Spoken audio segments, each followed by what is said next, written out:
भगवान के नाम को जब जीव पूर्ण रूपेण यजन करने लग जाता है ना, तो भगवान के प्रति अपने आप विश्वास हो जाता। भक्ति की 3 धारा है। भक्ति प्रकट ही होती है विश्वास से। अगर आपके मन में विश्वास नहीं है कि इस कथा से कल्याण होगा, तो सच कहता हूं आप 3 घंटे बैठो, बेकार में बैठे।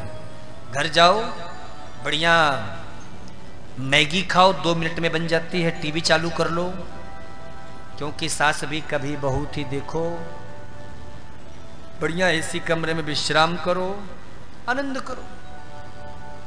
क्यों? क्योंकि आपका विश्वास ही नहीं, कोई फायदा नहीं।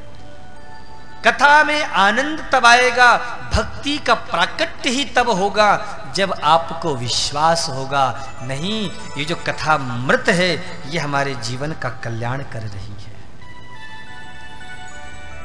भक्ति तरुण होती है संबंध से। जब आप भगवान से नाता जोड़ लोगे, रिश्ता जोड़ लोगे, तो महाराज भक्ति से आपका अपने आप स्वभावतः प्रेम हो जाएगा। फिर आप कहीं भी सुनोगे ना कि कथा हो रही है, आपके मन में ये बात नहीं, अगर किसी ने बुलाया है क्या, मैं चिट्ठी पत्र किसी ने दिया क्या, ये सबसे मतलब नहीं होगा। बस फिर पागलों की तरह भागते रहोगे, भैया कैसे भी हो, बस ये ज्ञान गंगा की अमृत धारा मिल जाए। अब आप बताओ, ये भगवान का प्रेम ही तो है। भगवान के प्रति जो हमारा संबंध जुड़ा, उसी का ही तो प्रभाव है कि कभी महाराज वृंदावन जाते हैं, कभी चित्रकूट जाते हैं, कभी अयोध्या जाते हैं, कभी कहीं जाके भागवत सुन रहे हैं, कभी कहीं जा करके महाराज झूम झूम करके आनंद ले रहे हैं। ये प्रभु की कथा का ही तो चमत्कार है। भक्ति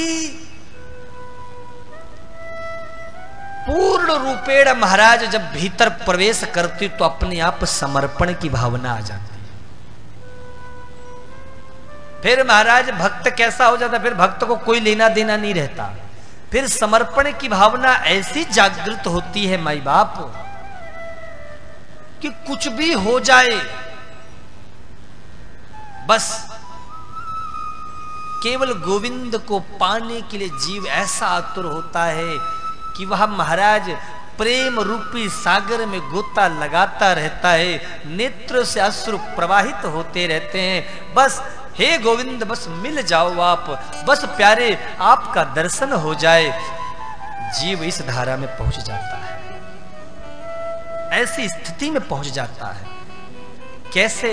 बोले जैसे माता मीरा की गति हुई, सूर तुलसी की गति हुई,